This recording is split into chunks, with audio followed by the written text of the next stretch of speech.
This is going to be a special edition of Timeline T because I have my first ever guest on Timeline T. So I will give everyone a few minutes to pull up. I see people are pulling in, and I appreciate that as always. So, this is something that's been building for a minute. My next guest is a full-time on-air host on ESPN Radio. I have often mentioned him and just being on his show every Wednesday from 1 to 2 if you're in the East, noon to 1 if you're in Central. But he's a guy that has been very instrumental in giving me a platform, very instrumental in giving me the chance to get my takes off. We have really good chemistry. We worked together in the past at WFAN. He's moved on to become a host at multiple stations now in Chattanooga, Tennessee, doing, afternoon drive radio. And that's very big in the industry. If you know, you know. So very proud of my next guest, seeing the growth, seeing the maturity, and his takes are strong, informed, and they come from a true, authentic space. This isn't someone who just wants to run the numbers up and does stuff for clicks. He is on fields. He is in stadiums. He is talking to players, coaches, and the like. So I want to bring in the first ever guest on Timeline T. So that is a big deal for me because this is something I would like to do more often. So who better than the host of The Word with G on ESPN Radio in Chattanooga, Tennessee, 95.3, our guy. Yes, I'm already saying you're going to like this guy. If I like this guy, you should like this guy. Our guy, Greg Larner. Let's go ahead and bring him in. I will unmute him. G, welcome in, sir. You've obviously have been on my podcast before and all of that type of stuff, but welcome you've been in the chat on Timeline T, draft night and prior to that, but welcome officially to Timeline T. What's good? Thank you, man. It's nice to be on the other side. And now every time you come on my show, like you do say some nice things about me as well. But it's nice to kind of have the roles reversed a little bit where you're giving the intro and saying all the nice things and whatnot. So I do really appreciate the kind words, man. I'm excited. I did not know that you've never had a guest on Timeline T yet. So I loved being on the podcast and this platform that you've created, you've cultivated right here with Timeline T. It's special and you're moving differently than other people in the industry. So I'm glad that we've connected way back in the day, long live the DL on the podcast side. Now we do it on the live radio side, man. And you got me in here to talk about this interesting division. Now we air the Falcons games on our air on 95.3, as you can see in the background, but I'm excited to talk about the Falcons. I used to cover the Saints back in Louisiana on ESPN Lafayette down there. So I've got a lot of ties to the NFC South. My parents live in North Carolina, so we obviously talk about the Panthers. Exactly. Haven't been to Tampa Bay yet, so I don't know. We'll see what's up with the Bucks, and it's not a great time to be in Tampa Bay right now. So I'm excited to be here first and foremost, man. I'm looking forward to getting into it with you. So you lead, I'll follow. Sounds good, my friend. And we have Scrub Zero in the house early. He's giving Greg a shout out. Says welcome, Greg. So appreciate Scrub Zero, who's been tapping in, always on the show, always making sure to tap in and give his thoughts and opinions. So salute to Scrub Zero, always in the chat. And he's also a content creator. So, subscribe to his content. We want to make sure everybody eats. We want to make sure we support everybody out here. So we also got Scrub Zero again. Man's got the quote on the shirt. Yes, that is true. Fandom is a mental illness. I have a merch line. I'm revamping it, but this is a holdover from the old merch line. But it's true as it was then. It's as true as now. Fandom is indeed a mental illness. So thank you for noticing that. Abdiel is in the house. Was good. Appreciate you for pulling up. So, G, I think I've been kind of misleading with my topic bars. I've been usually putting teams in the order of how I think they'll finish. So obviously I have the Falcons here and the Saints here. But as I've been talking to people in regards to how this division will shake out, there's a lot of push for the Saints to be the class of this division. So even though I got the Falcons there first, kind of putting my kind of 2 cents on it that maybe the Falcons can win this division. What say you? Just a very early, obviously preliminary look at it. How do you think this NFC South will shake out before we start breaking these teams down bit by bit? The Falcons are going to win this division. Okay. Their floor to me is 11 wins. The I floor. am Okay. super high on the Falcons this year. I love all their skill position players. I love what they did in the offseason by bringing in a bunch of different players, offensively, defensively. Like they made it so. I mean, if you have a young quarterback, whether it's a rookie or a second-year guy, whatever it may be, Desmond Ridder didn't play much last year, just 4 games. Might as well be a rookie at this point, obviously with a little bit more rookie plus, if you will. I would go with the Atlanta Falcons and what they have. Like this is the blueprint for what you need to do in terms of providing something for a young quarterback for them to be successful. Provide them with an environment to be successful, and that's what I've been talking about all off season. This is exactly what the Falcons needed to do. If they wanted Desmond Ridder to be successful, if they didn't really want to give him a fair shake, they could have just stuck with what they had. They couldn't have spent all that money, all that stuff. So I love what they did in the offseason, and I'm really high on where they're at right now. And it really comes down to Desmond Ridder. I've been saying it a lot that it is up to Desmond Ridder whether or not this team succeeds. I wholeheartedly believe in what Arthur Smith does as a play caller. They did not have a lot of talent last year, and he put that team in the best possible position to be successful. And now he's got some weapons there. He can be creative. He's got some guys that can really do some things. And all Desmond Ridder has to do is not screw it up. So it's on him. I don't really have any real reason other than he looked okay last year, and I'm going to choose to believe that he's a guy who will work hard and he's grown in the offseason and things like that, and he's becoming more of a leader and he'll pick up on things. And the fact that this organization every step of the way has put their faith in him, it makes me believe that this is really the guy, that he doesn't have to be Superman out there. He don't have to be Patrick Mahomes. Man, he don't even have to be Kirk Cousins. All he has to do is just be a game manager, put the ball in his playmakers' hands, do exactly what the offense indicates based on what Arthur Smith, Mr. Lip Sweater now, wants to do. Mm-hmm. And every once in a while, he'll make a play. He's athletic enough to get out with his legs. This team is really set up for success. I love what they did in the offseason. Terry Fontenot, gosh, I couldn't think of their GM's name to save my life, former Saints guy. But I love what they did. And to me, they are the team to beat in this division. I know they haven't had a lot of good seasons here lately. Last couple of years, I've been saying 0% chance that the Falcons make the playoffs. This year, though, Sam, it's 100% book it, take it to the bank, take the over in the win total, all that good stuff. I am high. Riding high, flying high, if you will. There you go. All right, so let's go ahead and tap in. We'll start with the Falcons, and y'all know me. I like to go with the strength of schedule first, so we'll go ahead and tap in on that. And as y'all see, the strength of schedule, and let's go ahead and blow this up with the number 1 and number 2 easiest strength of schedule is, yes, indeed, the Saints and the Falcons. So, you know, me and G were talking off air before we got going here and said, look, this is very similar to the NFC East last year, where the NFC East had the 4 easiest schedules in the entire league. And if we go through this here, the Saints, and now again, this is not based off the NFL's metrics, but based off Vegas. This is based off Vegas's forecasted win total. So this is different Vegas rules than everything.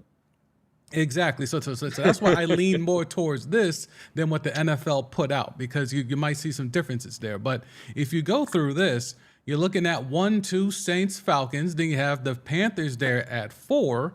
And then if you go on down a little bit more, then you'll eventually will find the Buccaneers. But in a sense of right there, kind of middle of the road there. But I think the main thing here is that when you have the top 2 teams, and we'll start with the Falcons, and I like to go with players they've lost. Gone is Mariota, Bird. There's not a lot of big losses here when it comes to, you know, the Atlanta Falcons in regards to huge losses or marquee losses. You can make a case for Casey Hayward in the backfield, but I'm not that sold on him. But in terms of who they lost, it really matters about who they drafted.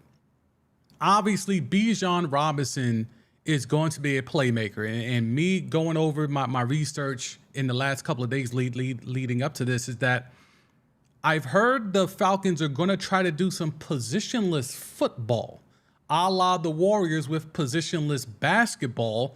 The Falcons are threatening or toying with the concept of doing positionless football, to where You could have Bijan Robinson and Algiers out there. You can have Cordero and Bijan on the field, and it's not necessarily going to be 22 personnel. It could be 11 personnel. So based off the people that you have talked to in and around the Falcons training camp, what has been the early sense in regards to what this offense could look like with all these weapons? As you said, Desmond Ridder, he doesn't really have to be that dynamic to make this offense go. What has been the early look in Falcons camp so far from what you've heard? Scary and dangerous and multiple. Okay. There's a lot of different guys that can hurt you within this offense. And you talked about it right there that you're just scrolling around Mr. Bijan Robinson.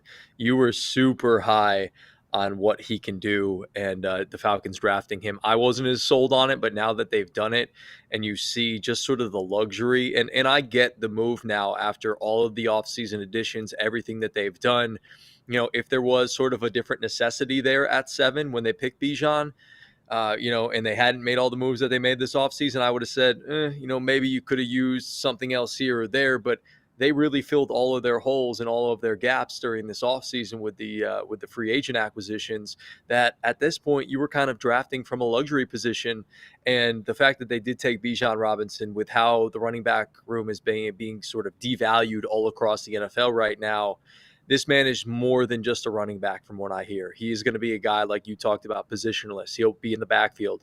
He'll be, side by side with Tyler Algier, in the back, surrounding Desmond Ridder. Or he could be in the slot with Patterson and Algier in the backfield. Or you could have Algier or Patterson on one side, Robinson on the other, and then you have Bijan in the backfield. Like, the people that I've talked to around Falcons camp that have actually gotten an opportunity to be out there and be around the team and talk to Arthur Smith and some of the players and whatnot say that if you're wondering or you're curious about Bijan Robinson, don't be. He is the real deal. He is going to be a guy that is, going to live up to the hype of being the next sort of Marshall Faulk or LaDainian Tomlinson type runner.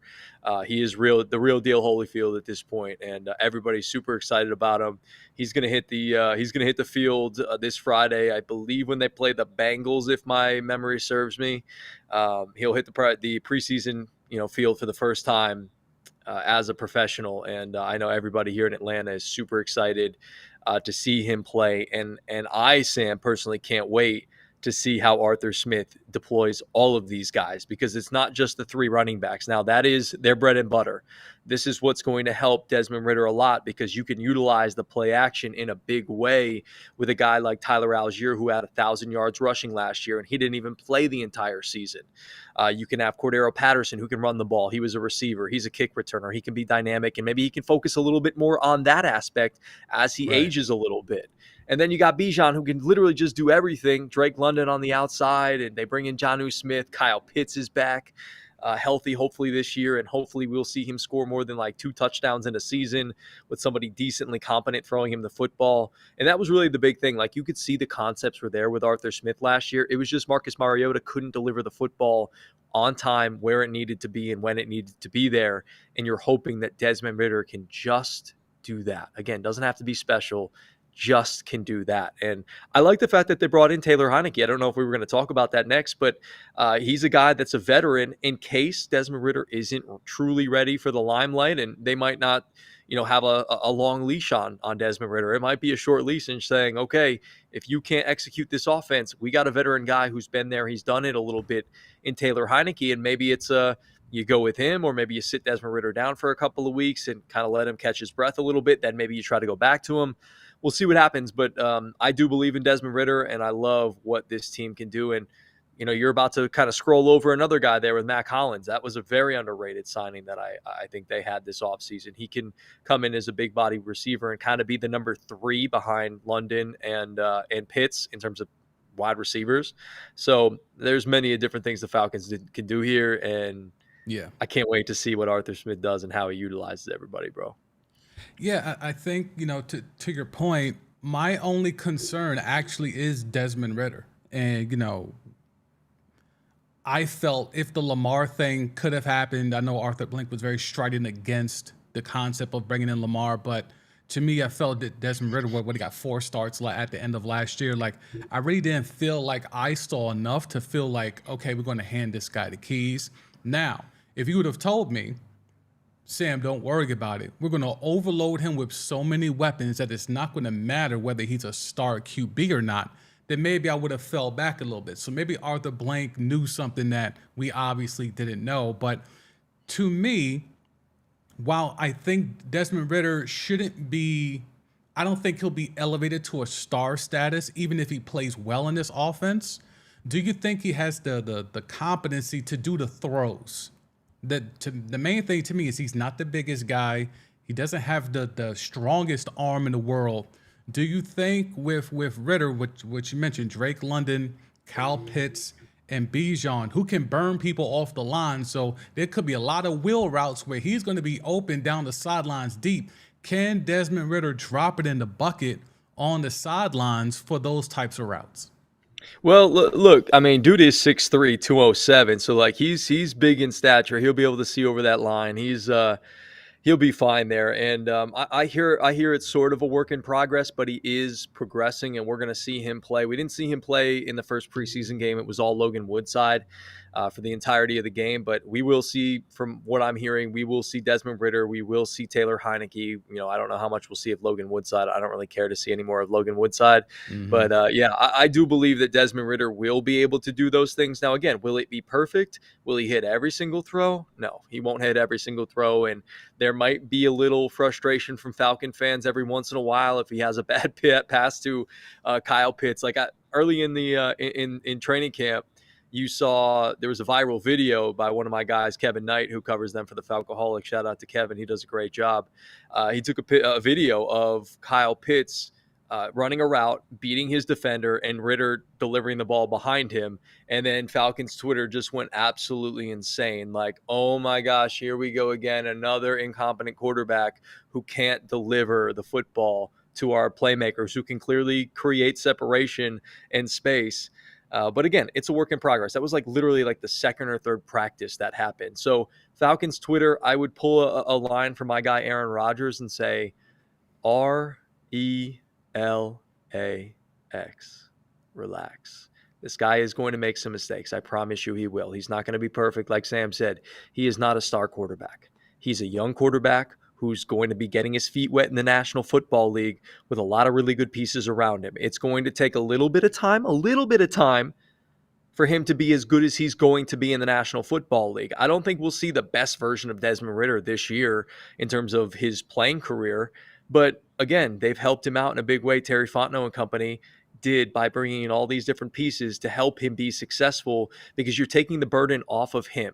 He will have to make some throws. I believe he can make those throws, and it will take a little bit of time, and there are going to be a little bit of growing pains. So again, I just want people to be sort of patient. But I'll go back to what I said earlier, Sam, of that this team and this organization and this front office must have seen something from Desmond Ritter to make it known from the very beginning, like from the jump, that, hey, we're not going after another quarterback. Like, we've got our guy.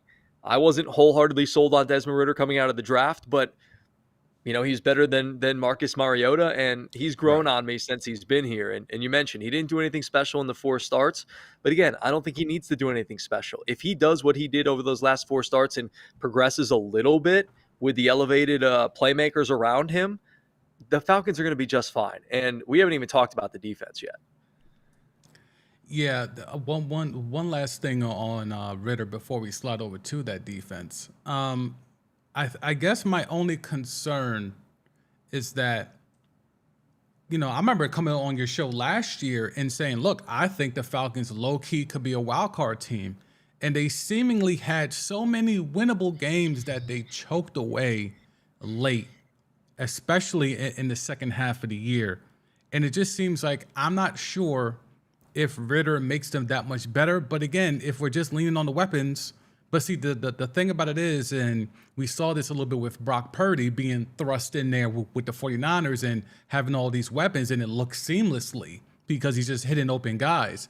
Are you confident that the schemes that can be cooked up are going to be very akin to throwing guys open like with the 49ers last year. Like, are we going to see Drake London, who I think looked good, but did he look dominant good? No, and we could blame that on Mariota and maybe on Ritter when he came in towards the end. But are we going to see the full potential? Because there is an anti-Cal Pitts hive. I don't know why it started. I don't know why it even exists. And I'm surprised my guy Corey's not here today because he's huge anti-Cal Pitts. But there seems to be a lot of people that are kind of wait and see, even on the skill position players outside of Bijan. Everyone seems to be on board now with Bijan. But from your perspective, Arthur Smith, this offense, put Ritter to the side. Do you think these skill position players have anything to prove? Yeah, absolutely. All the guys do, and I think that's what makes this group so dangerous, because I think everybody has something to prove. One, Bijan Robinson wants to live up to the hype of being a seventh overall draft pick. Tyler Algier, he probably feels a little bit slighted, though he'll never say it, in terms of, hey, I was a 1,000-yard rusher last year, and y'all just drafted, a running back at the seventh pick in this year's draft. And so, okay, I got to prove that I can have a role on this team. Cordero Patterson, he's getting older. Hey, you got two young running backs. I got to prove that I can still have a role on this team. Drake London, hey, the last 4 games, if you go back and you look at the last 4 games that he played with Desmond Ritter, he went 7 catches, 11 targets for 70 yards. He went 7 catches, 9 targets, 96 yards, 5 catches, 8 targets, 47 yards. In the last game against the Bucs, he went 6 catches, 8 targets, a buck 20. So he's got a real good rapport with Desmond Ritter. I love what they were able to do, because a lot of the times as young players, rookie players coming in last year, they got a chance to sort of work together a lot. They developed a good rapport. That's going to be super important now with Kyle Pitts, for him to develop that type of rapport as well, because Kyle is incredibly talented. And he's a guy that, like you mentioned, there are some people out there, some truthers, that are like, is Kyle Pitts really that good? Is he kind of like Julio Jones, where, yeah, he has the 1,000-yard receiver his rookie season with Matt Ryan, but couldn't get on the same page with Mariota, didn't score a lot of touchdowns. Right. He's got to prove that he can get into the end zone, and that's going to be on Desmond Ritter, and it's going to be a little bit on Arthur Smith, too, to cook some things up to get that man into the end zone. And then Mac Hollins, hey, was last year not a fluke? Scotty Miller, okay, like he had a couple of decent seasons in Tampa Bay. Yeah. Can he be a guy who can come in and do something from the slot for this team? Like, there are nothing but guys that have something to prove. Jonnu Smith, he was supposed to be that, dual tight end thing there in New England with Hunter Henry, and he kind of was the forgotten guy. Yeah.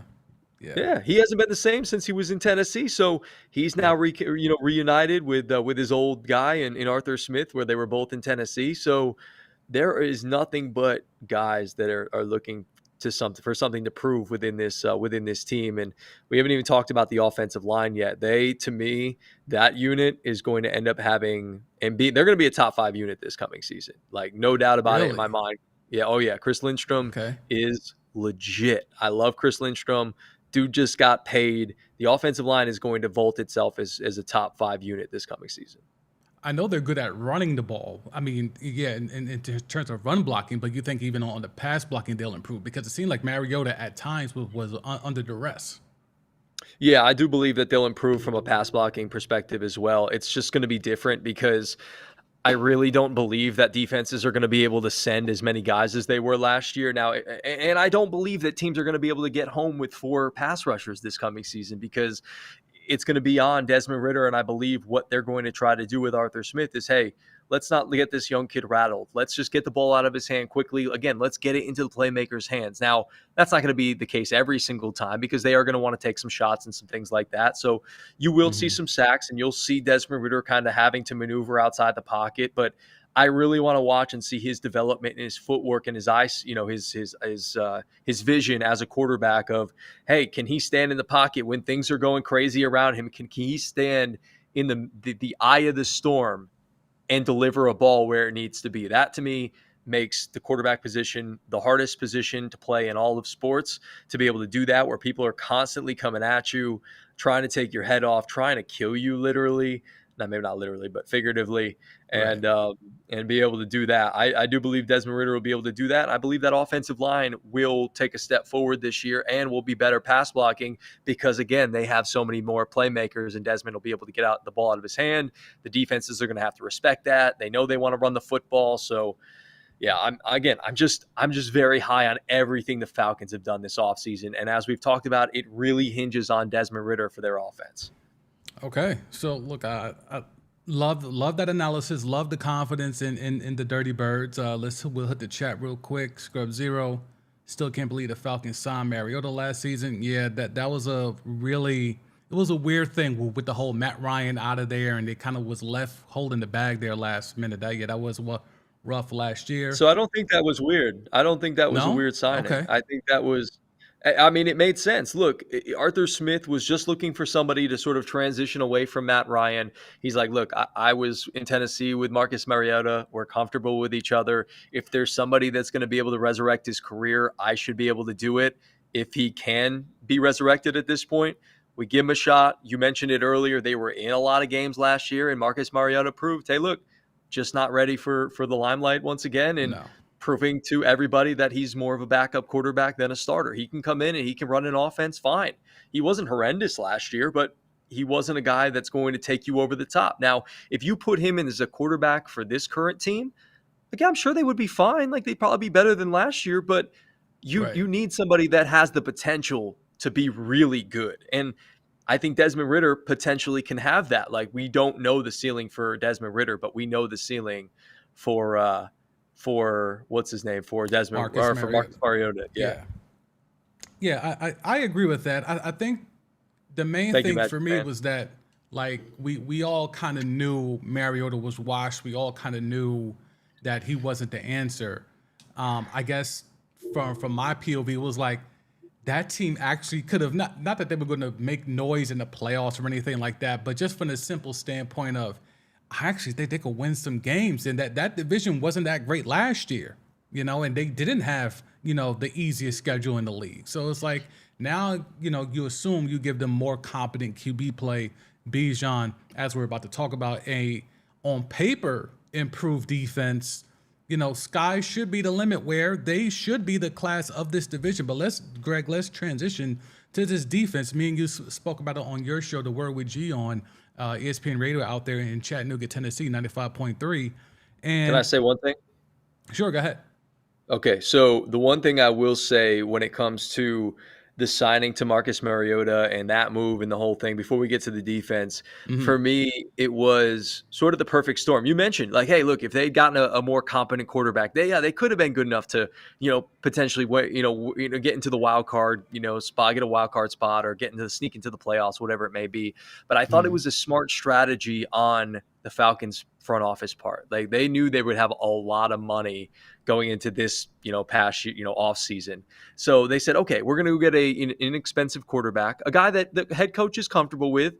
He's probably not going to be successful, but if he is, okay, great. That's a great story for us and Right. fantastic. Whatever. It is what it is. I think he was on like a 2-year deal. So, okay, if it works out, cool. He can kind of be the quarterback going into next year, and then we can continue to let Desmond Ritter sort of get that seasoning and that marinate on the bench and learn the NFL game and learn the NFL lifestyle. So I thought it was a really smart, savvy move because, if he doesn't end up panning out, okay, we know we don't have a Super Bowl contending team as it's currently constructed right now. So we lose a bunch of games. We're not like we're trying to lose games, but if we don't win, we'll get a higher draft pick and we can kind of make a luxury selection, or we can make an impactful selection a little bit higher up in the draft. So I actually viewed it as a really smart strategy for the Falcons 2 off seasons ago when they had, Marcus Mariota come in and be their starting quarterback. And I think it worked out for the best.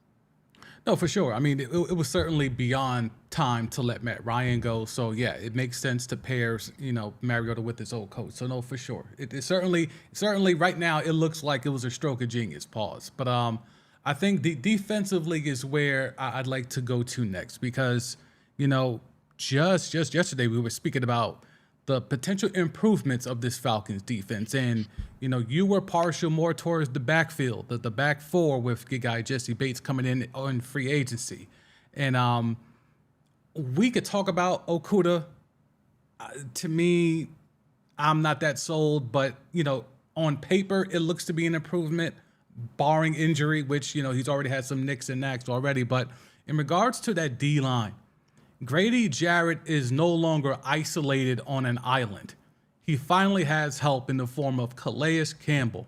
Walk me through how you think this defense, first of all, the defensive line has improved, and then just overall, is it going to be changed schematically with this new improved personnel, or are they going to try to run it back with the same scheme from last year?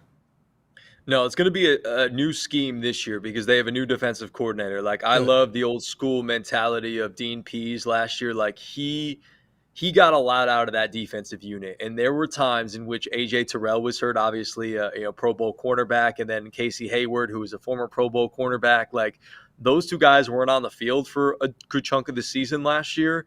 And this defense bent but didn't break and kept this Falcons team in a lot of games, which very surprising at that point. Now, running the football a lot obviously helped chew up some of the clock, puts a little bit less of a burden on the defense. I get it. But they've got Ryan Nielsen in. They bring him over from the Saints, and obviously you can tell that he was a guy from the Saints because they brought over a couple of guys, David Correct. Onyemata from the first level of defense. And when I was down there covering the Saints, I really liked what David Onyemata brought from the nose tackle position. And you put him next to Grady Jarrett, and they're no longer going to be able to double coverage, put double teams on Grady Jarrett. And he's going to be a guy that you could see sort of skyrocket in terms of quarterback hits, quarterback pressures, and potentially sacks going into this season because you've got David Onyemata next to him. And then you look at the old man, the old hat, Calais Campbell on the outside. I still think he's got a little something left in the tank. You also got Bud Dupree. He's a little bit washed-ish. He's decent when he plays, but you can't rely on a guy like Bud Dupree. Like Tennessee Titans fans, we cover them here as well.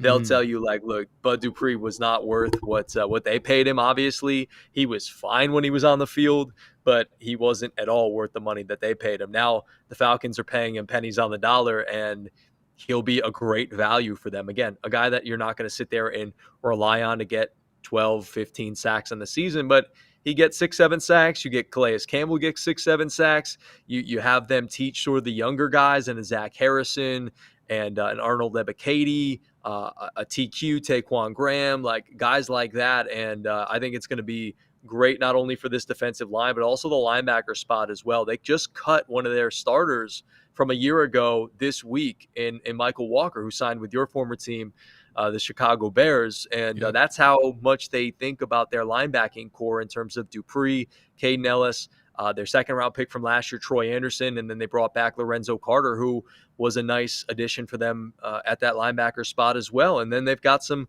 other younger guys, a D'Angelo Malone, a third-round pick from last year, a Nate Landman, who's a young guy that they're trying to incorporate there. And I think that's why they cut Michael Walker, because they're like, look, this guy, he could be a depth piece for us, but we think he's probably good enough to play on another team. So we're going to cut him after the first preseason game and try to allow him to link up somewhere else.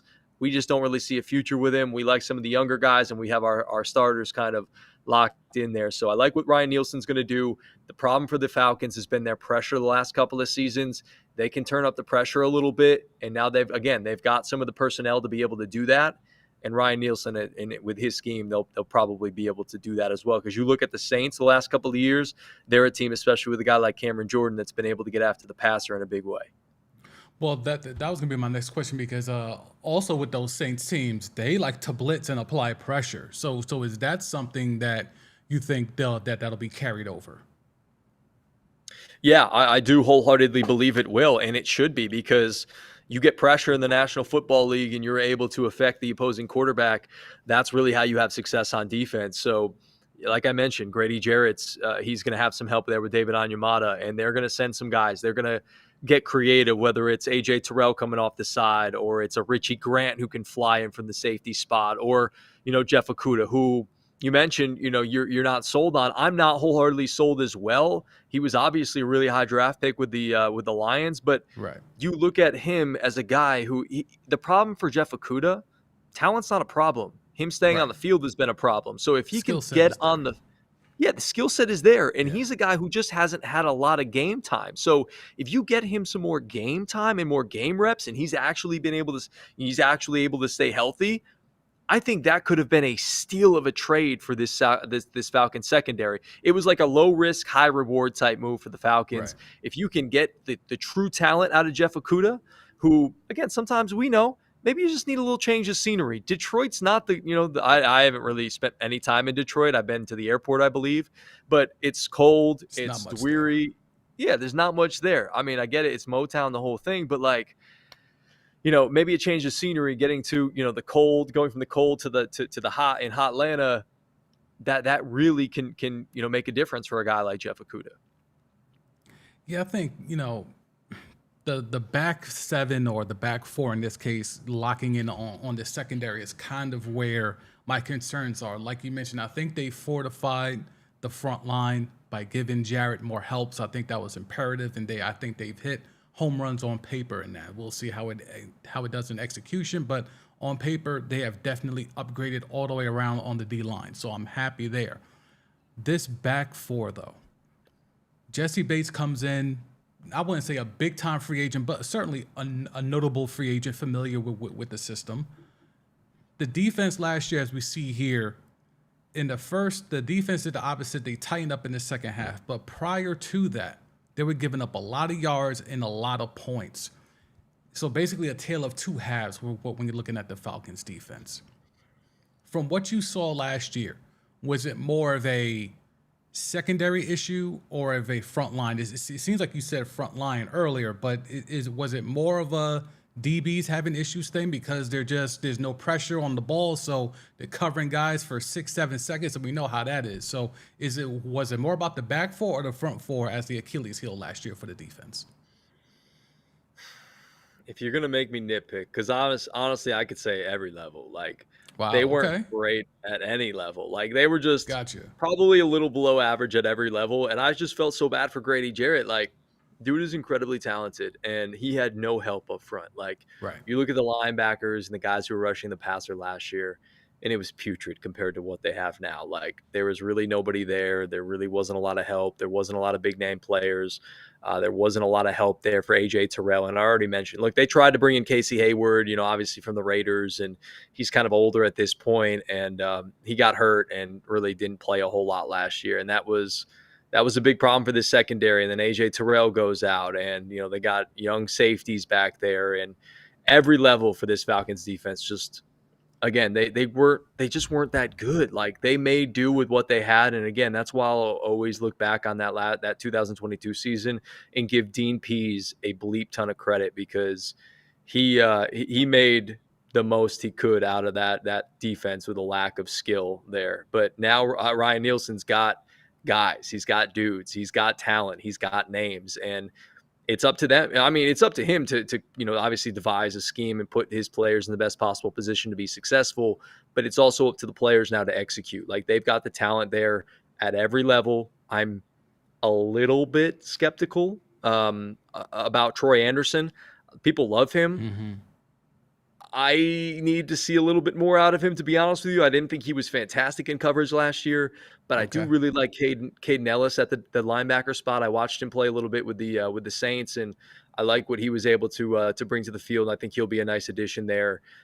So there's just upgrades all over the place. And Jesse Bates, he has the potential to be one of the best safeties in the league. He's gotten paid now like one of the best safeties. He didn't have a fantastic year last year, according to Pro Football Focus, but he was a guy that a couple of years ago had like a 90 grade as a safety. I don't believe he'll get back to that, but he's going to be a guy that has a nice season for this Falcons secondary, and he's going to be a guy. Again, they paid him like one of the best safeties in the NFL, so he needs to come in here and be that guy in the secondary, in the backside of that defense, to kind of really ball hawk a little bit and really cover everybody's ass, because that's going to be huge for what this Falcons team wants to do on every single level of the defense. Obviously, health is wealth. They need these guys to stay healthy, but they've actually got some dudes there. And I'm excited to see what him and Richie Grant can do there as safeties. I really like Richie Grant. He's progressed nicely over his last couple of years here in the National Football League.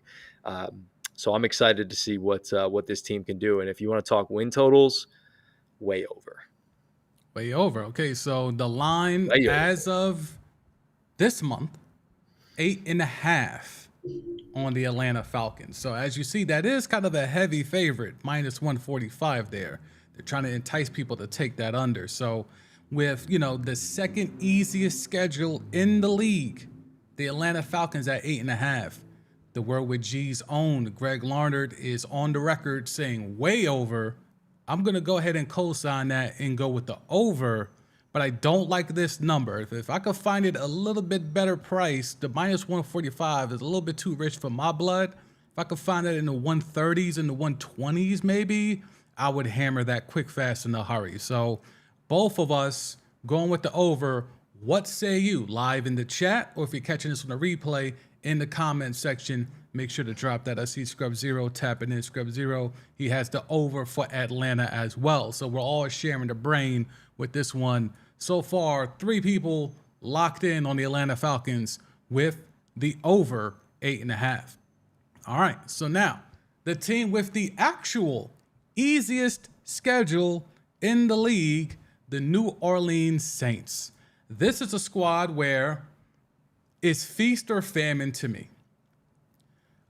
I don't like Derek Carr as your franchise QB. But if you're telling me I have a healthy Michael Thomas, I have Olave, Shaheed, Juwan Johnson, Kamara's back, O-line is feisty, I don't mind Derek Carr. But the thing about it is, Kamara's going to be suspended, right? Yep. We're not sure what's up with Michael Thomas. We think he's back. Yep. Maybe. But we know what Olave did last year. And I think Shaheed, especially more as a deep threat than anything else, definitely shows some promise there. And I think Juwan Johnson, kind of in that Kyle Pitts mode, kind of looks to be the part there. Look, I think he's finally figured it out at this level, potentially. So the defense, we'll definitely touch on that because there's definitely some interesting pieces there. But in regards to the Saints, with, according to the Vegas, the easiest schedule in the league, improved at the QB position, they get their franchise running back at some point early in the season. They get their potential franchise wide receiver a few years ago back in the fold to pair with some young receivers who have flashed last year. G, give me your thoughts on the New Orleans Saints as we head into 2023. This is going to be a fun year because low key, and I've been on both sides of this rivalry now, but this is one of the best rivalries in sports. You talk about the Falcons and the Saints, like these two fan bases hate each other, Sam. Big time. So Yep. yeah, this is gonna be a fun year because these are clearly to me the top 2 teams in this division.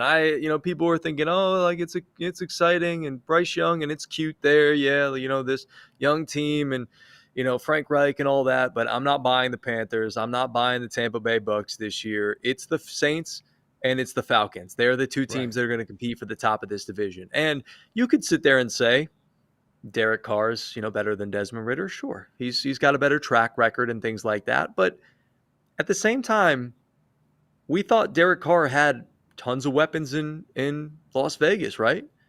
He was a guy that had Devontae Adams last year, his boy from Fresno State. Correct. He had Hunter Renfrow, White Lightning in the slot. He had Darren Waller. Now, I know he was banged up a little bit last year, but he's had him in the past. You had Matt Collins, who had a career year. You had Foster Moreau, who had a nice season filling in for Darren Waller as well. So he's had weapons in Las Vegas.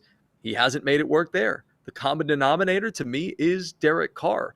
If I were the Saints, I probably would have stuck with Jameis Winston if I'm being honest. Oh, wow. I would have stuck with Jameis Winston. Wow. I mean, Okay. I just don't think Derek Carr is worth all of the money. Is he an upgrade? Technically, yes, over Jameis Winston, but he's not worth the type of money that they paid him because he just falls flat on his face when big moments happen in the National Football League. Now, I know he's had his moments where he's, engineered comebacks sometimes and things like that, but for me, he's just a guy who forces too many balls. He makes too many mistakes, and that's going to end up hurting the Saints. Now, look, I love Michael Thomas. He's one of my favorite players in the National Football League. When I was down there in New Orleans before he really took off, I was like, this dude is, he is going to solidify himself in the next year or so as being a top 3 wide receiver in the National Football League. And he wholeheartedly did that. And then he kind of messed around with some injuries, and he got a surgery a little bit later than he should have, or earlier than he should have. I couldn't exactly remember exactly when he got it. He tried to come back a little earlier than he should have from that surgery. Didn't help, re-injured himself. So if Michael Thomas is back, how back is he? Like, I just don't think he's going to be that dude who catches 200 balls in a season anymore, or gets 200 targets or whatever it may be. Like, he's not going to be that guy. Now, I do like Chris Olave, and you mentioned Shaheed as well. He's a guy who can take the top off the defense. They bring their old friend, the country singer Keith Kirkwood, back. Traquan Smith, it seems like they've been waiting for him to live up to the hype and the potential for 5 years now since they drafted him. So he's been disappointing, but he's just kind of a guy at this point. I do really like their offensive line, Sam. I will say that. Their offensive line is young.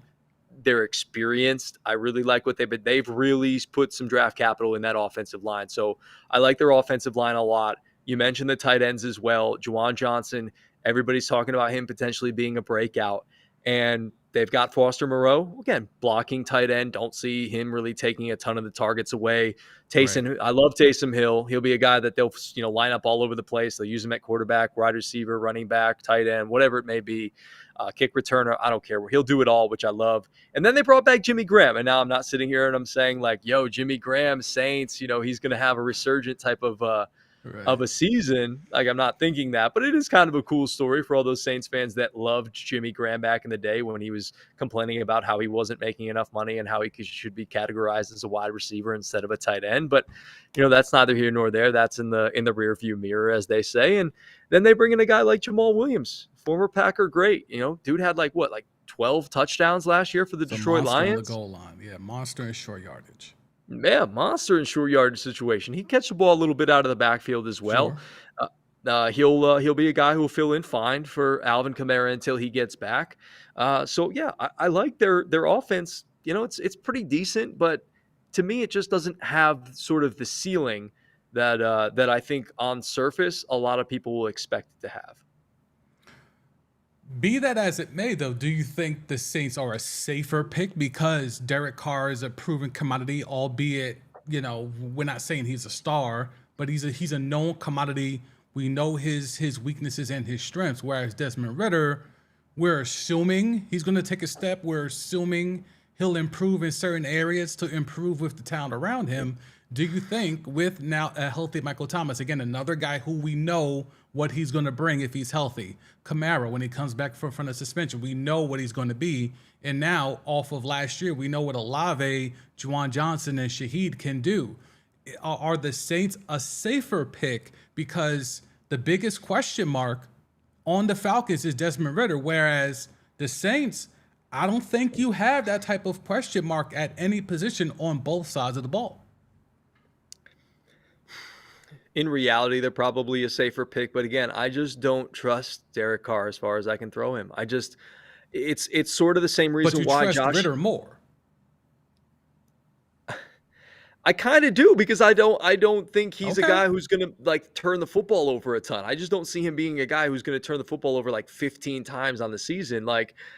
Derek Carr could probably more talented in terms of he'll make bigger plays and he'll go off script sometimes and he'll look sexier than Desmond Ridder. But when you really comes down to game time and you really you got the eye test, you could look at the two stats and you could think okay, Derek Carr, his stats will look better than Desmond Ridder's at the end of the, when it's all said and done. But Desmond Ridder will end up passing the eye test a little bit better than Derek Carr will in my mind. Okay, that's fair. That's fair. I think for me, the reason why I've been kind of considering the Saints is because, to be quite honest, until last week, I didn't know Michael Thomas was healthy. I had no idea that Michael Thomas was, one, back, and two, healthy and actually in a position to reclaim his position in this offense. And when you potentially paint the picture of, again, we know Kamara's going to come back after 6 games. But Kamara can do it all in the backfield. He's very much like Christian McCaffrey. He could do it all in the backfield. Then you have Michael Thomas, who could be a slot killer, He could be a possession guy. He can lock that down in the intermediate stuff. Olave looks the part of a number one wide receiver to me. And then you have Shaheed, who could take the top off any defense, and he demands bracket coverage.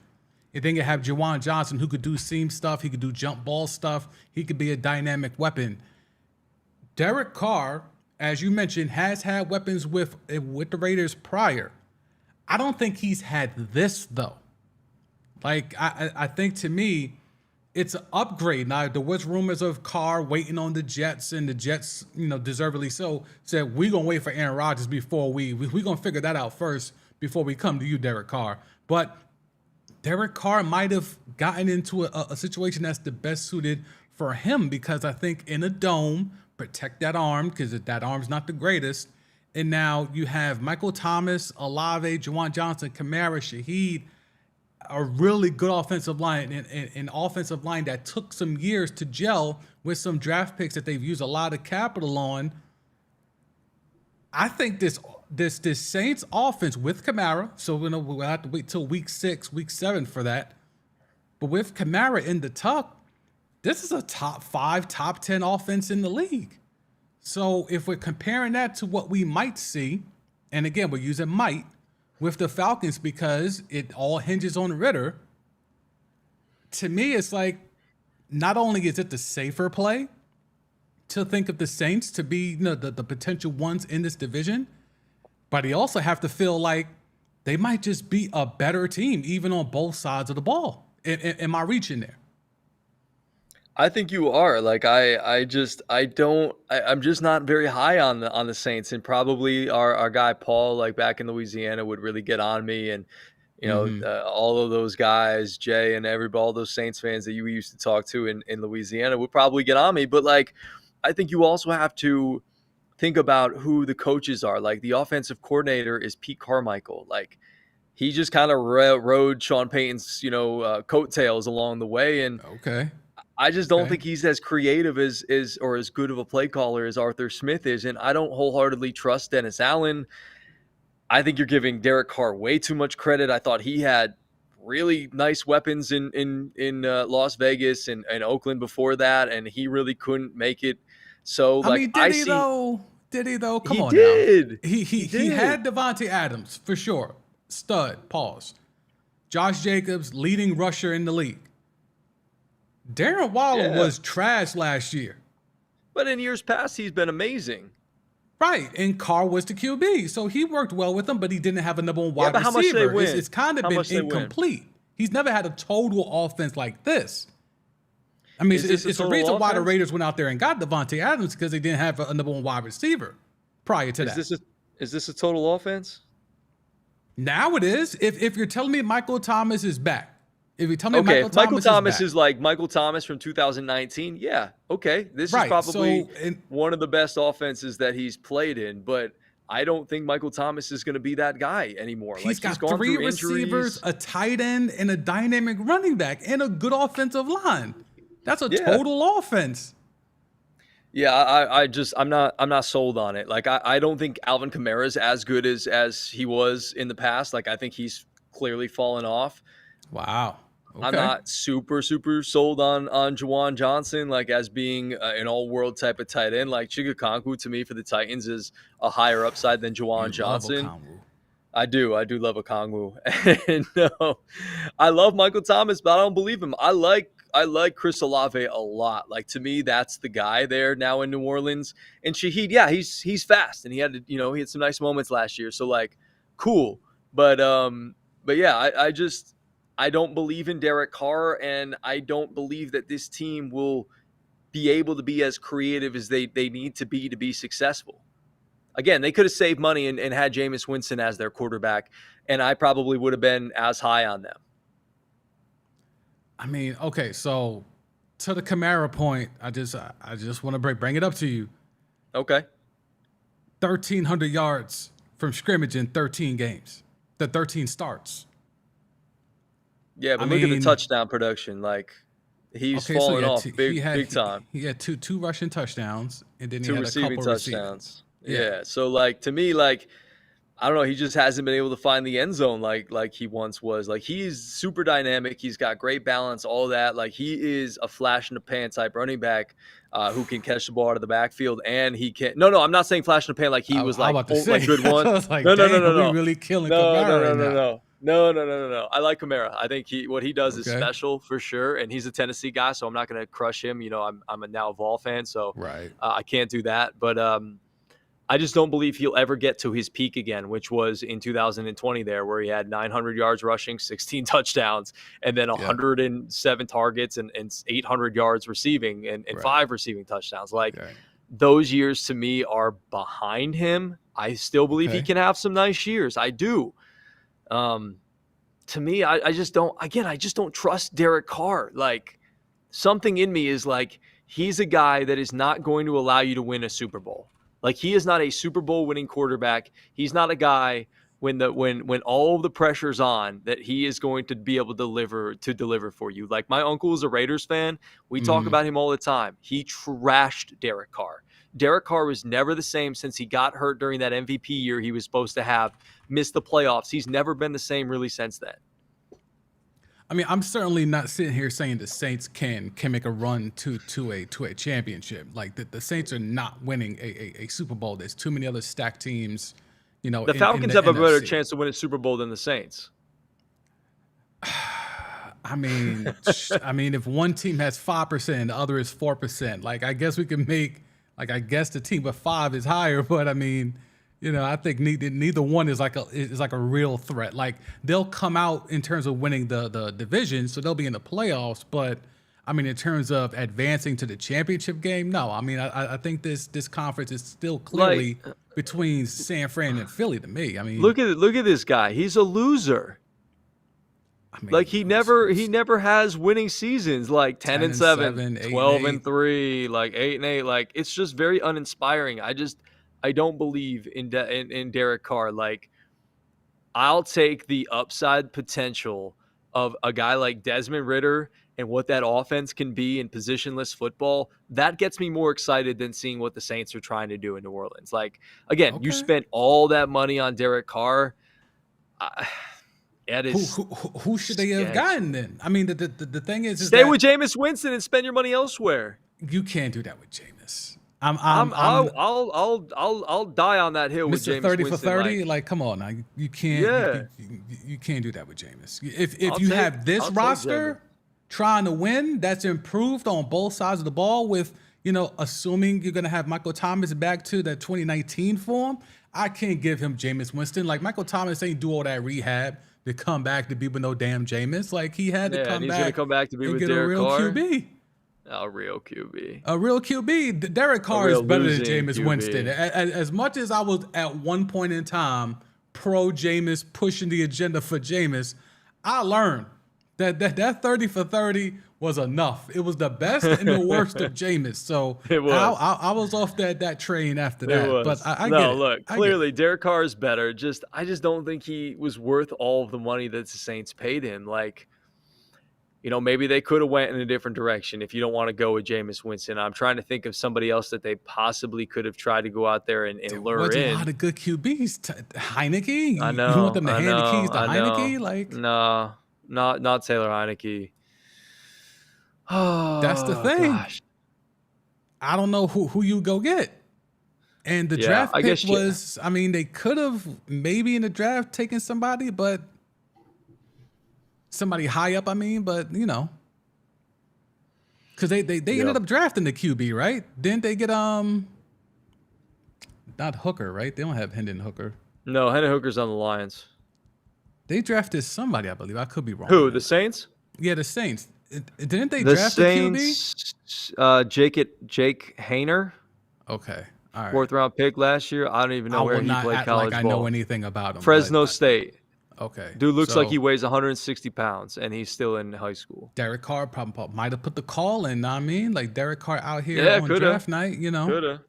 Yeah.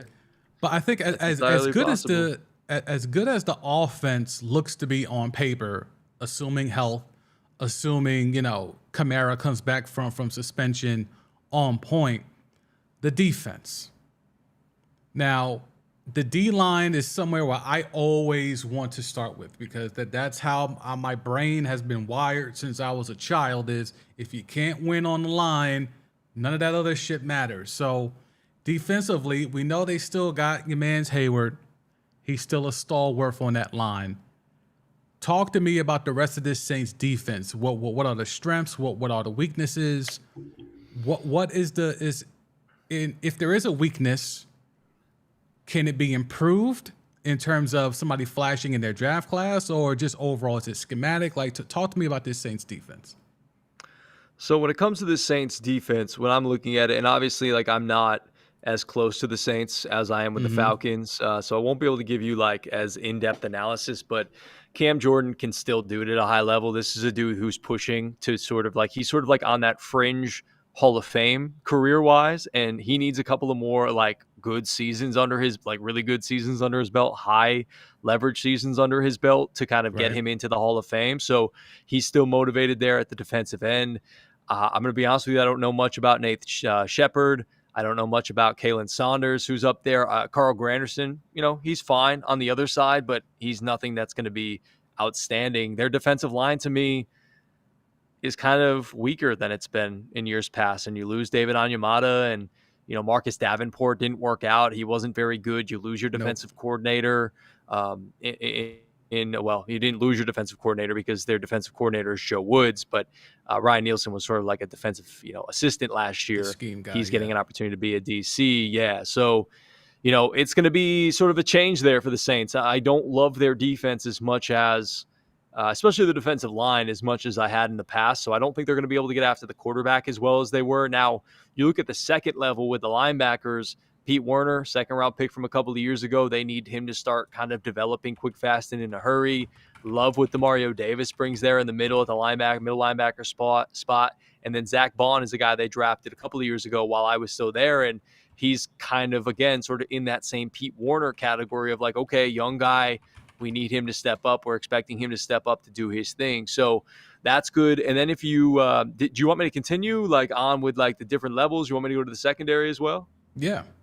Okay, so when it comes to the secondary, they have the former Tennessee Vol, Alontae Taylor. I like him. He showed well last year as a second-round pick. Paulson Adebo, he kind of flashed last year, and he filled in nicely for a guy like Marshawn Lattimore when he was hurt. So I like that. The Honey Badger, big in name. I don't think he's got as much left in the tank. He's kind of like Patrick Peterson from a couple of years ago, like big name, but not quite as good as he once was. Marcus May is fine at the strong safety as the other guy. It is what it is. Marcus Williams, I miss him kind of there with the Saints. And then Bradley Roby, solid nickelback. Like, it's fine. I don't think this team has a ton of depth, like, in terms of all the levels on the defensive side of the football. Like, there's maybe it's me just not being as in touch with the Saints and their depth pieces and the younger guys behind the starters. But like, this defense does not scream to me like top unit. No, I agree. And my apologies earlier for saying Cam Hayward. I got Cam Hayward and Cam Jordan mixed up. I got my light-skinned brothers mixed up. But I think ultimately, as you said, depth is the problem here. I like their starters across the board. I don't have a problem with the unit. Across the board in terms of starters. I think it's if there's an injury, if there's somebody that's slumping, if there's someone that's not performing. Like Marshawn Lattimore was supposed to be that dude. He was supposed to be lockdown, shut down, corner. He has flashed at times. He has been, prominent in big matchups at times, but I haven't seen the consistency. He's battled through some injuries as well, but, Roby, he's a guy that I literally just saw on the timeline today get cooked. On the timeline. So he's a little shaky there in coverage. So I'm not sure how much I believe in that. And as you said, with the Honey Badger, I think he's just there in name only at this point. Local guy. It's going to be hard to move on from him with that fan base. But I think if there is a weakness of this Saints defense, I think it is just the lack of depth. I don't have an issue with the starters. I think the starters are more than serviceable. But I think the problem is if a Cameron Jordan goes down, it's a wrap. If you lose a Demario Davis, it's a wrap. whether it's Lattimore or if you want to go Marcus May, they go down, it's a wrap. So I think the problem is that there's little to no depth there. And I think ultimately that will be the bugaboo that will hold this unit from being something that could be, not necessarily top 10, but a upper tier, upper half of the league type unit. Because with the starters, I think they got potential, especially on that fast track in that dome. And if the offense can be as high powered as they look to be on paper, I think that defense could really tap in. But if there's any slowdown, if there's any issues in regards to depth or injuries, it's a wrap for them. Yeah, no, you're absolutely right. You nailed it, man. Like it's a problem. They don't have the depth there that they once did, and that's also kind of what scares me about this team is, the offense. It might be, in your eyes, really good and really complete, but the defense is a little bit scary. They don't have a lot of depth, and they, the starters are just solid. They're fine. Okay. So we got, and I'll just mention this real quick because I did see this. The defensive line finished last in ESPN's pass rush win rate and 25th in run stop win rate. And from what we've discussed, it looked like they haven't really improved a lot from that perspective. So that's something to watch for. Cameron Jordan might be a lonely man, kind of like how Grady Jarrett has been the last few years. So with the Saints, 9.5. Easiest schedule in the league. 9.5 over under. You see the over there is getting a little juice there, plus 115. A lot of people hammering the under. Easiest schedule in the league, but as you've pointed out their flaws, you're not that big of a believer in Derek Carr. Defense lacks some depth, but easiest schedule in the league. Greg Larner, the word with G. ESPN Radio, Chattanooga, Tennessee, 95.3. What say you? Easiest schedule in the league. I'll take the over. I'll give them 10 wins. They lose the division by 1 game. The Saints or the Falcons win 11. Saints win 10. You mentioned it. Like, you go through their schedule and you look at the quarterbacks that they have to face. Sam, there's nothing scary about anybody on this list. Like, as bad as the defense could potentially be, like, There's just not a lot there. I mean, like, Ryan Tannehill, that scare you? Nope. Bryce Young? Nope. Jordan Love? Nope. Maybe. That's his Packer bias bleeding through. Don't worry about that. Baker Mayfield? Nope. Mac Jones? Nope. CJ Stroud or Davis Mills? Not afraid of both of them combined. I'm not afraid. Trevor Lawrence? I have to game plan, but I'm not afraid. I'm afraid of Trevor Lawrence. Anthony Richardson? Only if he's outside the pocket. Game planning, yes. Justin Fields, again. Have to be afraid of Justin Fields. Kirk Cousins at home? Nope.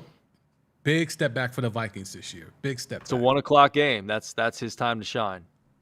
Right. As much as I want to try to sell you on Desmond Ridder, you're probably not super afraid of Desmond Ridder twice. Not afraid of Desmond Ridder. I'm afraid of Bijan. I ain't afraid of Desmond Ridder. Jared Goff? Nope. Danny Dimes? Hell no. Your boy Matt Stafford? You already know how I feel about Matt Stafford. Nope. I do. Those are the quarterbacks they're facing this year. So give me 10 wins for the Saints. What say you?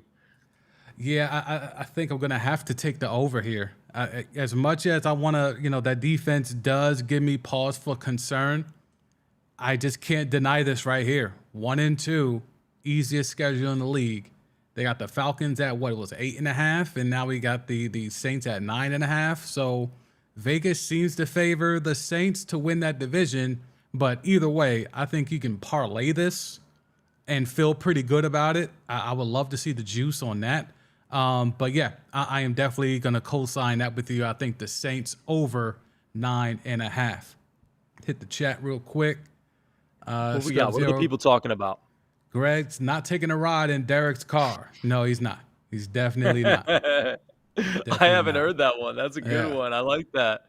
Scrub Zero is always good for that. Scrub Zero again. Jameis got famous for the 30-30 year. No, he really did. Like, it was about to be a wrap for him in the league. And then that 30 for 30, like I said, it really was the best of times and the worst of times. But, And then Script Zero chiming in. Oh, I got the under. Just barely, but under for the Saints. Interesting. Give me your thoughts on that, Scrub Zero. Why the under? You got G and myself here hammering that over. Let us know why you're choosing to go the other way with the under. All right, G. So we've talked about the two perennial powerhouses in this division. We've devoted the bulk of the time towards them, I think, accordingly. So we're going to move here. We're going to move to the Panthers. Bryce Young, Frank Reich, Miles Sanders, Adam Thielen. The Carolina Panthers. Yuck. Clearly a rebuild, but have their QB of the future. They went out there and got Miles Sanders for a cheap bag, got Adam Thielen. Who was the other receiver they signed? Who was the other free agent? DJ Chark. DJ Chark. So they have a mosh posh unit. The O-line's not that great. The defense is just Burns and a bunch of dudes. It's clearly a rebuild in Carolina, but fourth easiest schedule in the league. Now, I won't go too crazy into this. I don't know how long we need to stay on this, but I think Frank Reich coming in, he likes an up-tempo system. He wants a high-performing quarterback that can be dynamic. Bryce Young looks the part. They've got Andy Dalton backing him up, the Red Rifle, kind of being that vet to coach him up along the way. They got Jim Caldwell up in the booth, as an advisor or whatever trumped up title he has. I think to kind of be that QB savant, that QB whisperer in his ear. So there are a lot of investment into the success of Bryce Young.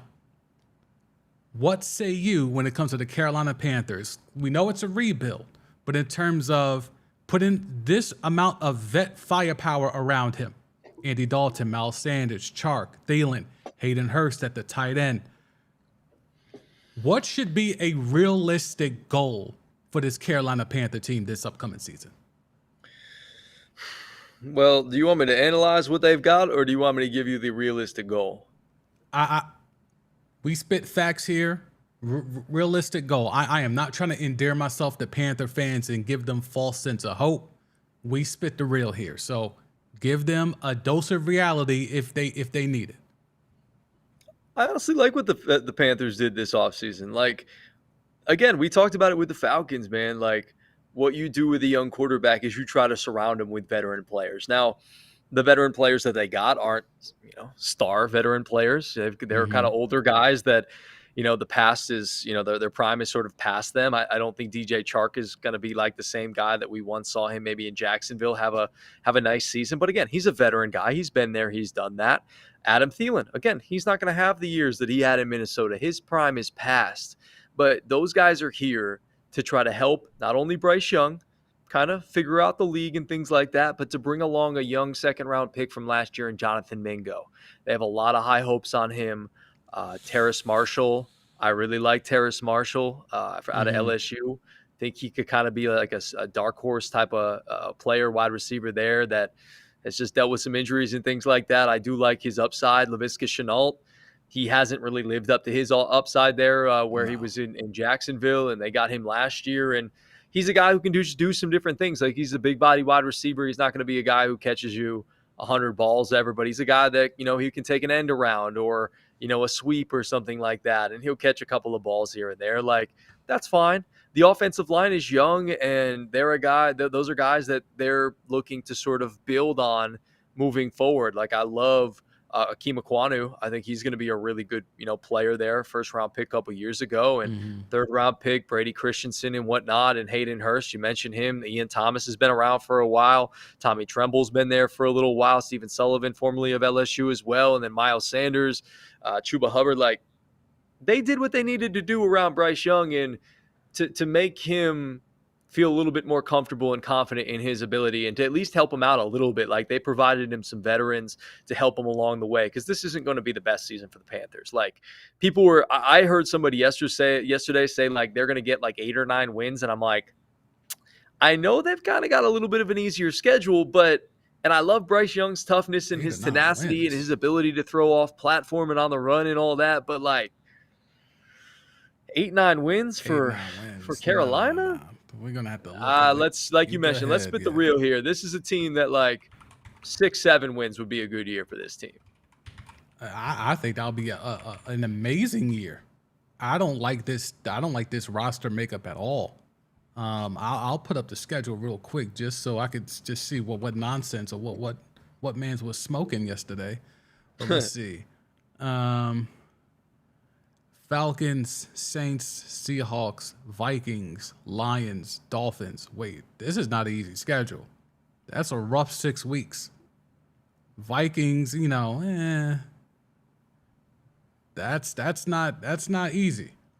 Come off the bye week, Texans, Colts, okay? Potentially could be a little easier there.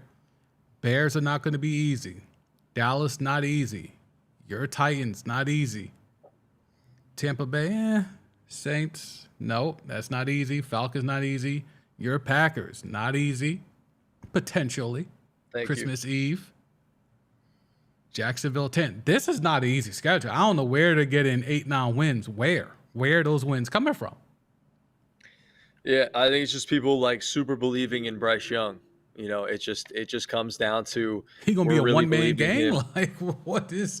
I don't Like understand. they have a couple little playmakers there, but you're right. Like they don't have any studs. Like there's no like man. Like I got a young receiver like Chris Olave, and I don't think Jonathan Mingo is gonna come in like a Garrett Wilson did last year. Like or George Pickens wasn't great last year, but I think the upside for him is good. Yeah, they just don't have any studs. They just have like guys, like they have guys, they have Yeah, dudes. They're just not like they're not studs, they're not special. They just have guys. And yeah, for a young quarterback, that's kind of what you need for him to survive and have like a modicum of success in the NFL in his first year. But if they want to take it to the next level and they want to get a playoff spot, they're going to have to get some special guys in here around a guy like Bryce Young. Like, yeah. go I get a T. agree. Higgins for him. Like, that would be really good if they get a T. Yeah, Higgins. he needs because we know Miles Sanders is not really the option there. He's not the long term option there. It's a 4 year deal, but if you look at the structure of the contract, it's really a 2 year deal with the opt out. So it's a short term fix. Thielen is not a long term answer. Like Mingo, I'm not the biggest guy on Mingo. Marshall, as you mentioned, I think he's a guy that could flash here.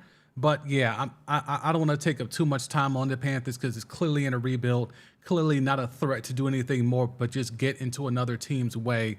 But I just think quickly on the defensive side of the ball, the fact that Brian Burns wasn't moved last year was a little surprising to me because I really thought they were going to gut the entire thing since they moved on from McCaffrey, Robbie, Chosen, Anderson, and all the pieces like that, and then DJ Moore here on draft night or leading up to the draft. I think with Brian Burns, and I'm kind of big on Von Bell. I like Von Bell, but in regards Yeah. to anything else, Derek Brown's okay in the middle. I'm not mad at that, but just quickly, any thoughts you have on this Panther defense? Is there anybody outside of Burns that you think we need to key in on? Yeah, you mentioned him, Von Bell. He's a kid around this area. He grew up around here and played high school football in this area here in Chattanooga, Tennessee. So I like Von Bell a lot as well. Dante Jackson out of LSU is a solid player. Jeremy Chin as well, another second round pick from a couple of years ago, and J.C. Horn, a first round pick. Like this secondary has an opportunity, Sam, I think, to be really, really good. Okay. Like maybe this is Okay. why people were like, oh, maybe the Panthers, because it could be built on their defense. Because I mentioned the secondary. You mentioned Brian Burns. Shaq Thomas is still solid as an inside Right. linebacker. You've got Justin Houston. I know he's a little older, but like still can get it done. Derek Brown in the middle there out of Auburn, like solid. Shy Tuttle, I think very underrated from the Saints. He's a guy who can get after it a little bit as well. He can move a little bit. So I can see what they're trying to build here defensively, especially in the secondary. Okay. So I think, in regards to the Panthers, we won't waste too much time. 7.5 is the number over under. Over is the favorite, surprisingly. We just ran down that schedule. I don't know where 7 wins is at, and I damn sure don't know where 8 wins are at, but I'll let my guest go first. G, what say you, 7.5 over under for the Carolina Panthers? I'll take the juice here. I'll take the under. I'll say about 6 or so wins. Like this team is going to be fine, but they're not going to be anything special. Like they'll lose some games they probably shouldn't lose, and they might win one that they shouldn't win, but they've got just guys there like we talked about. Like the defense in the secondary can be, I think, pretty good, potentially special, especially with JC Horn back there. Like he could really take a step, but yeah, I can't see more than 7 wins, to be honest with you, man. Yeah, I agree. So in the chat, let me know. Over, under on the Panthers, 7.5. You taking the over or the under, whether you're watching this live, leave it in the chat. If you're watching this on a replay, leave it in the comments. We'll hit the chat one time before we wrap it up with the Tampa Bay Buccaneers. Let's see. Scrub Zero. He's heavy in the chat. He's finally given us his reasons why he's taking the under on the Saints. Okay, so he's giving us his thoughts there. Let's see. I got the Falcons winning division at 10 wins. Saints finish second with 9 wins. I just don't trust the coaching staff enough for the Saints. Something that you also mentioned, that the coaching staff could be a hindrance there. That's right. All right, we got Magic Man tapping in. He's asking us the viral question. Who you got winning it all? Are you ready to go on the record, Greg Larned of 95.3 ESPN Radio in Tennessee, Chattanooga, Tennessee? Are you ready to go on the record with your Super Bowl pick? Who do you got winning it all? I mean, sure, we can play this game here in middle of August, but it's certainly going way too early. But just to appease our guy Magic Man, he likes to ask those type of first take questions. So who do you have winning it all? Okay. When it comes to winning it all this year, give me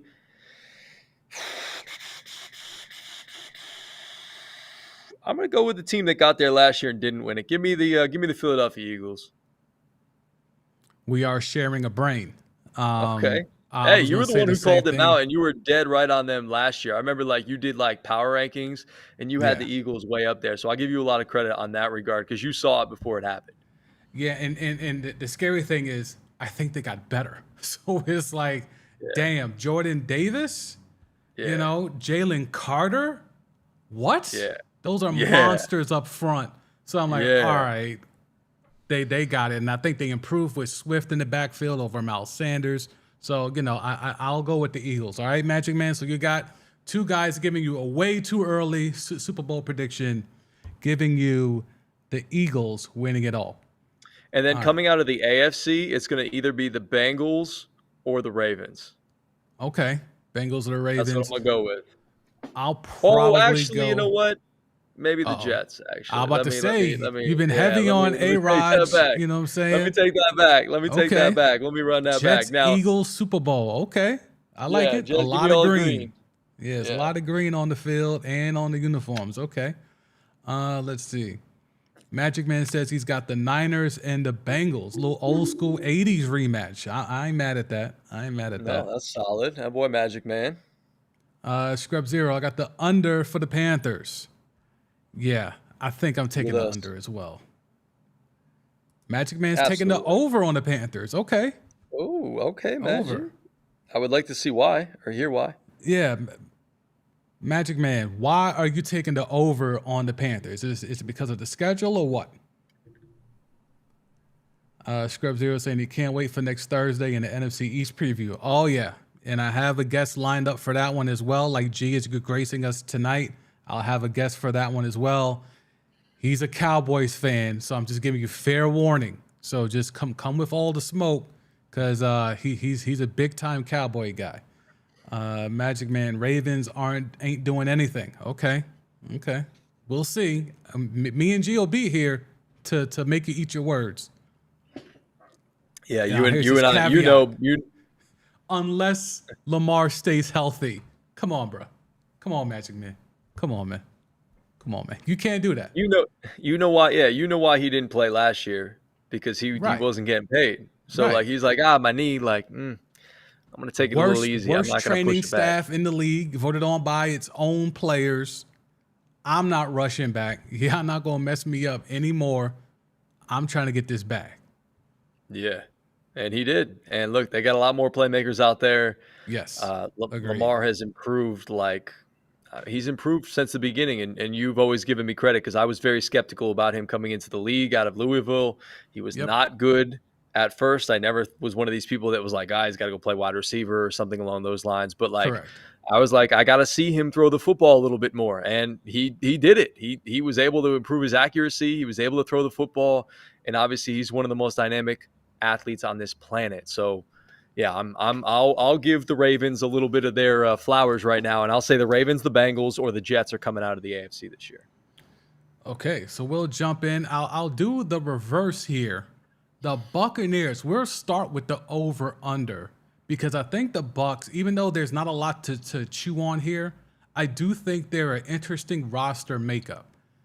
6.5 wins over under for the Tampa Bay Buccaneers. You see, the juice is on the over plus 115. A lot of people taking that under minus 135. What say you, G? Yeah, I'll stick with the guys in the under, the people in the under. Look, I know they still have a decent amount of players there from their core of when they won the Super Bowl not too long ago. I mean, especially on the defensive side of the football. I mean, look, Vita Vea is still there, and you've Right. got Devin White and Lavonte David. Like, I know Devin White's been a little disgruntled I was about there to say, with do they the have Devin White? what? I was about to say, are we sure they have Devon White? Devin White, yeah, you're right. Levante David's a little bit older. I like Yeah. Shaq Barrett, obviously, there at the linebacker spot. Jamel Dean has been around for a while. And then in the secondary, I do like Antoine Winfield Jr. a lot.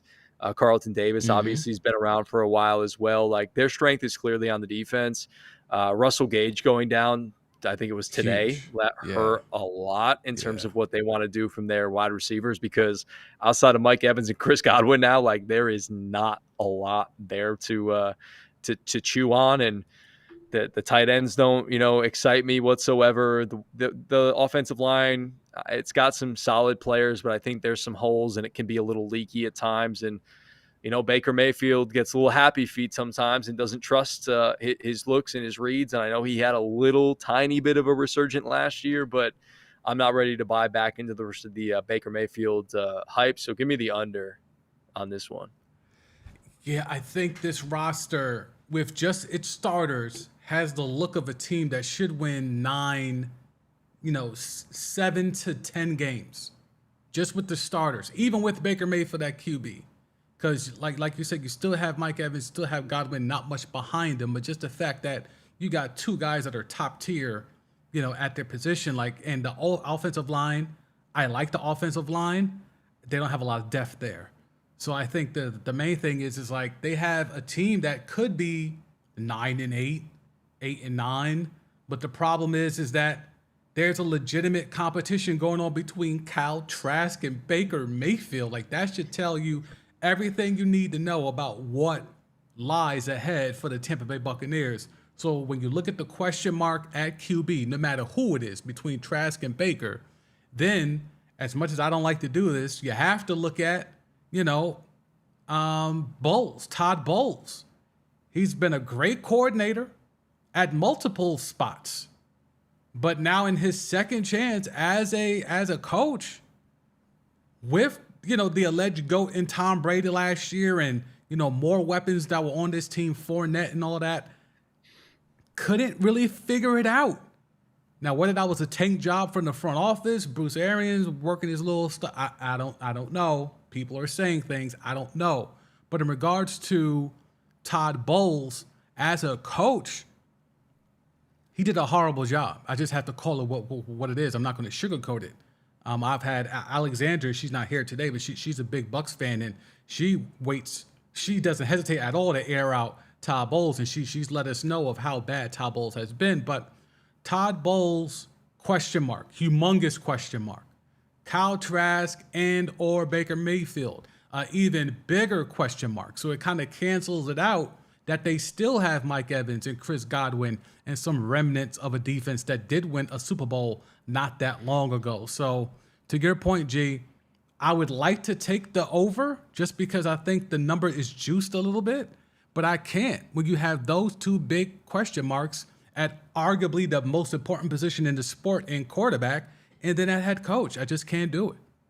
Yeah, dude, I'm with you. Like, I love to kind of sit here and like go back and forth and debate that with you, but you bring up a great point with Todd Bowles. Like, he leaves a lot to be desired as a head coach, and he's getting another chance. And I know Bruce Arians kind of like hand selected him to be the head coach there, but like it just hasn't worked out. It hasn't panned out. Byron Leftwich is no longer there, right? As the offensive coordinator. It's Dave Canals. I don't even Yeah, I don't Canals, even know who that. Canals. I don't even know who that I don't know. is Yeah, so like there's just it seems like a transition year here for the Bucks. Like, for sure. they got to transition away from Mike Evans and Chris Godwin at some point. Like, those guys are still solid, but you need to find somebody to throw the football like to these guys. Like, whether it's going to be Do you think Baker, whether those Kyle guys could Trask be is going to be trade chips ready. at some point?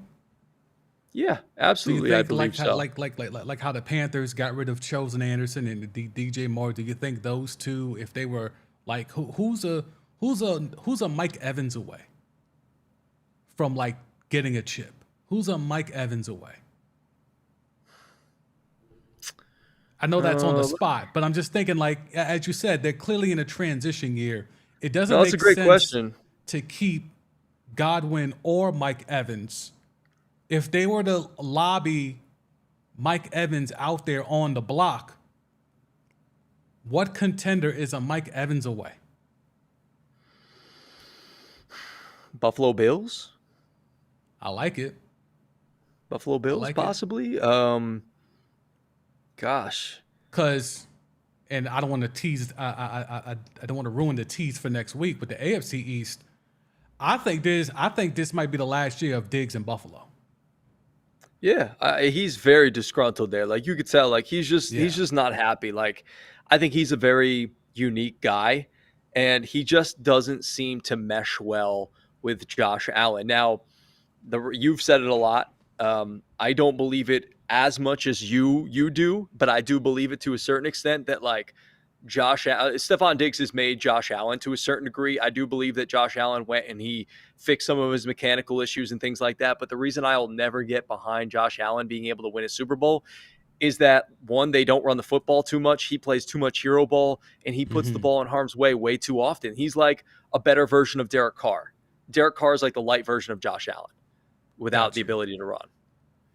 Yeah, and I just think real quick, seeing Josh Allen get all the accolades, he's always in MVP conversations. He's on the cover of Madden that just came out, which appears to be trash, by the way. No shock there. Oh my gosh, so bad. Yeah, but it's kind of like if I'm Stephon Diggs and Josh Allen was on the verge of not necessarily being a bust, but certainly wasn't living up to the hype, and then I help him.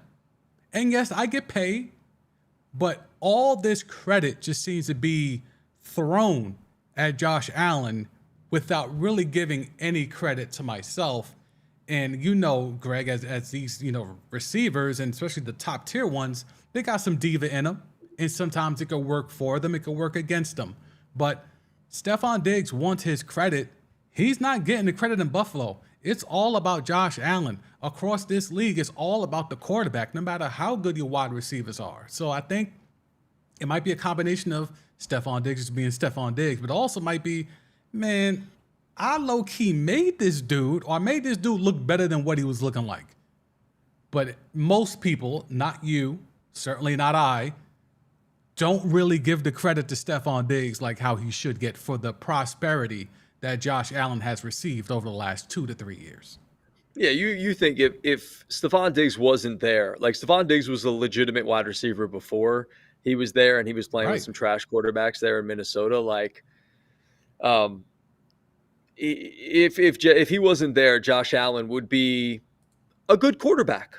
He'd be a good quarterback, but man, Magic Man.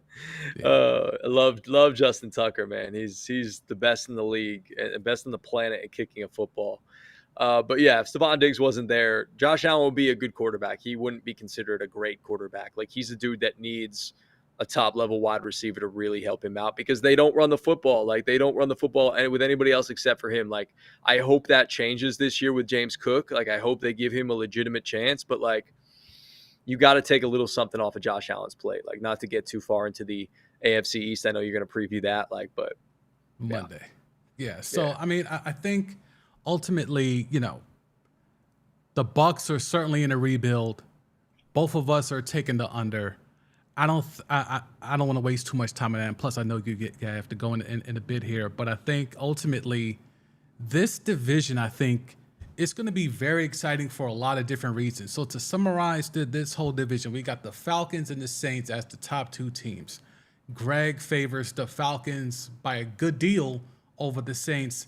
I'm still trying to navigate it, but I'm going to give the edge to the Falcons, but I would not be surprised if the Saints are also up there in that double-digit win category and might even have the better offense once they have Alvin Kamara back from suspension. The Carolina Panthers, with Bryce Young and seemingly a bunch of vets trying to coach him up, trying to get him up to speed, with this Frank Reich offense that he finally has a QB to fit what he has envisioned for his scheme for all these years.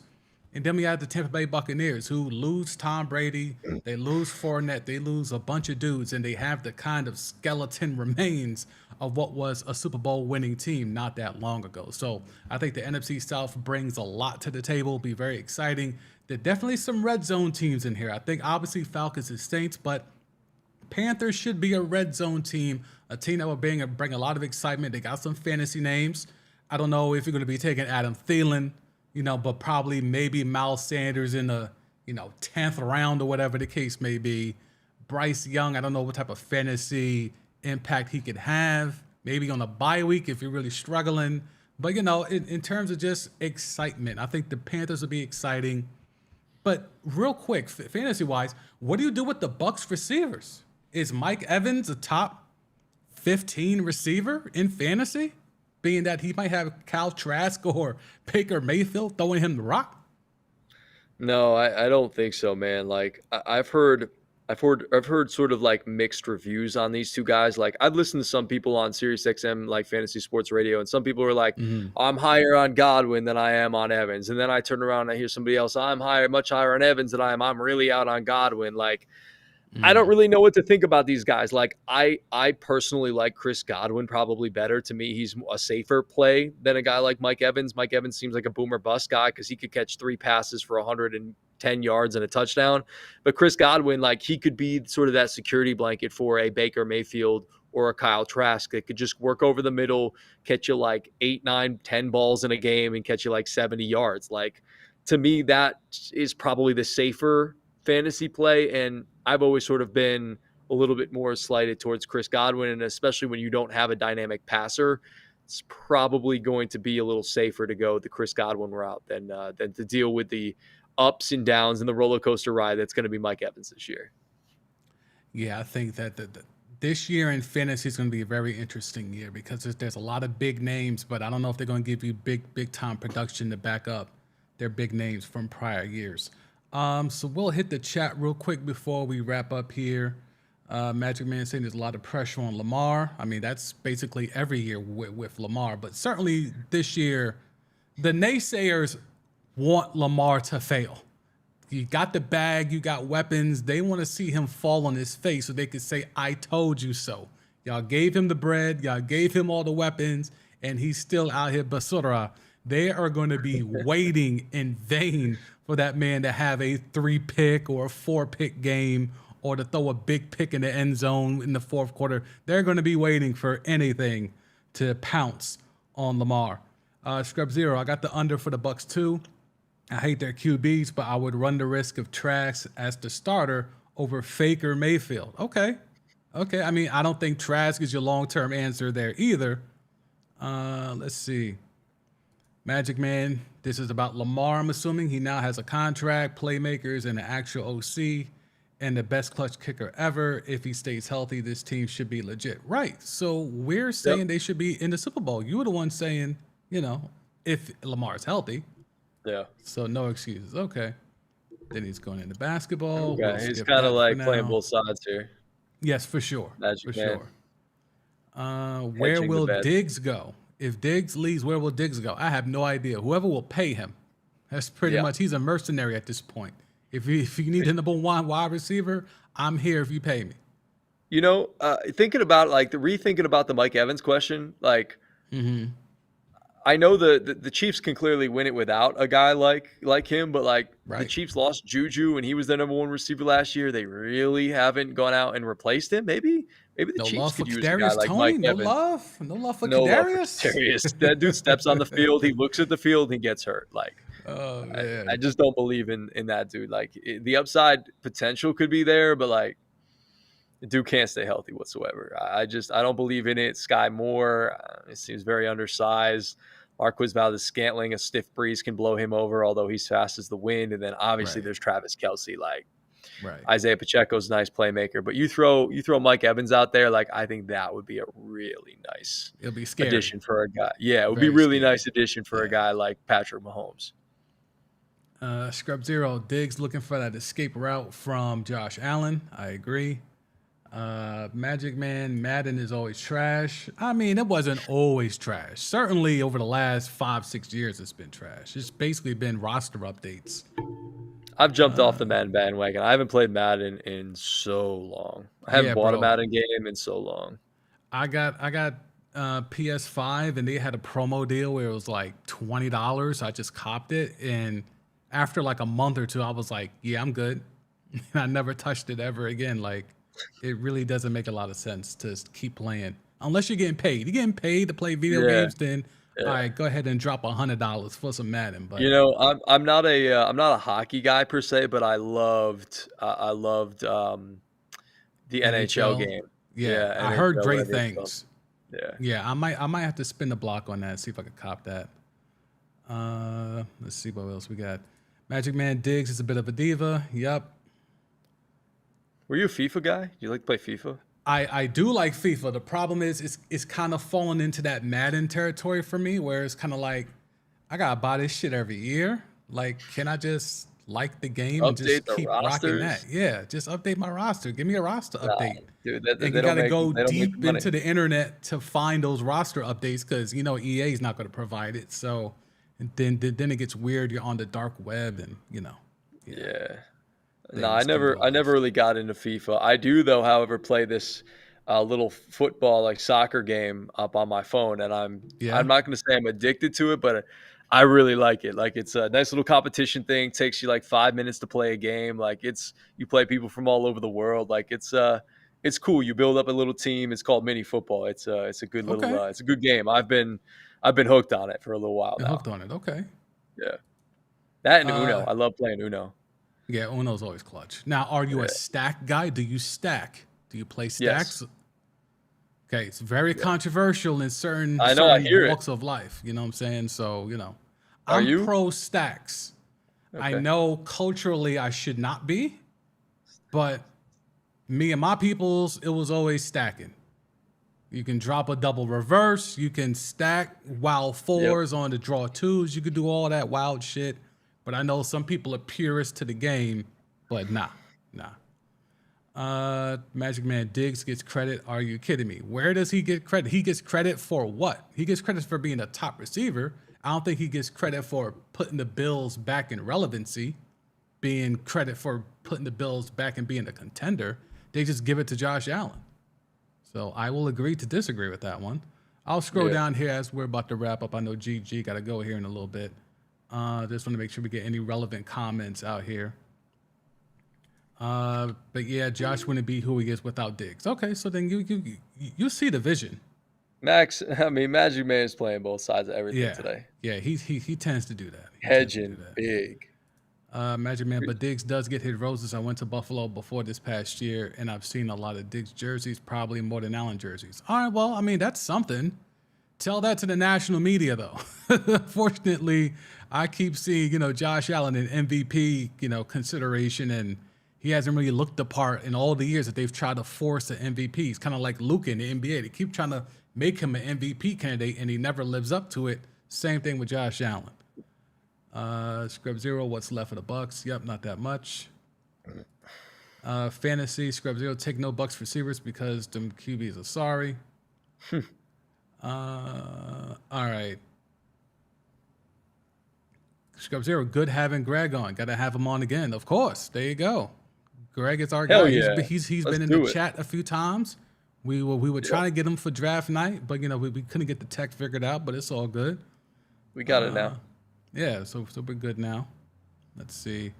All right, I gotta wrap it up, y'all, because I know GG gotta go here in a bit. I know y'all have a few more questions here. I might pop into the comments afterwards and respond. But look, it's Thursday, so y'all know we're doing a next one on Monday. Monday will begin the East.